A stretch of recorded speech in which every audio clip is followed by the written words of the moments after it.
নমস্কার বন্ধুরা, আমি ঈশান আর আমি থাকি রিষড়াতে। আর আমি আমার বাড়ি থেকে একটা ক্লাউড কিচেন চালাই। লাস্ট কয়েকদিন ধরে কিন্তু আমি হোম ডেলিভারির ভিডিও আপলোড করার কারণে বেশ কয়েকজনের কাছ থেকে ফোন কলস এবং মেসেঞ্জারে মেসেজ পেয়েছি খাবারের অর্ডার সংক্রান্ত বিষয়। কিন্তু আমাকে যারা ফোন বা মেসেজ করেছিল তারা প্রত্যেকেই এতটাই দূরে থাকে যে তাদের অর্ডার আমার পক্ষে নেওয়া সম্ভব নয়। ডায়মন্ড হারবার, মেদিনীপুর, কাটোয়া এবং তারকেশ্বর থেকে কিন্তু আমার কাছে অর্ডারের জন্য মেসেজ অথবা ফোন এসেছিল। তাই ভাবলাম আমি কতদূর অবধি খাবার ডেলিভারি দিতে পারবো বা গিয়ে কাজ করতে পারবো সেই বিষয়ে একটা ভিডিও বানিয়ে ফেলি। দেখো, আমার যেটা রোজকার ঘরোয়া হোম ডেলিভারির খাবার ডেলিভারি হয় সেটা কিন্তু শ্রীরামপুর মাহেশ থেকে কোন্নগর অবধি ডেলিভারি। রিষড়ার মধ্যে কোনো ডেলিভারি চার্জ লাগে না, কিন্তু শ্রীরামপুর এবং কোন্নগরে জায়গা অনুযায়ী ডেলিভারি চার্জ ধার্য করা হয়। আর আমি কিন্তু যে কোনো বড় অনুষ্ঠানেরও অর্ডার নিয়ে থাকি, তবে সেটা ব্যান্ডেল থেকে হাওড়ার মধ্যে হলে তবেই।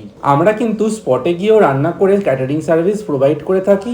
এছাড়াও কেউ যদি বলে বাড়ি থেকে রান্না করে তাদের স্পটে ডেলিভারি করতে, তবে সেটাও কিন্তু করে থাকি। তবে খাবারটা কোথায় ডেলিভারি হবে তার ভিত্তিতে কিন্তু ডেলিভারি চার্জ নির্ধারণ করা হয়। তোমরাও যদি আমার কাছ থেকে খাবার অর্ডার করতে চাও তাহলে স্ক্রিনে দেওয়া নম্বরে ফোন করে অর্ডার করতে পারো। ভিডিওটা ভালো লেগে থাকলে লাইক, কমেন্ট এবং শেয়ার করে দিও। অবশ্যই আমাকে ফলো করে দিও। আজকে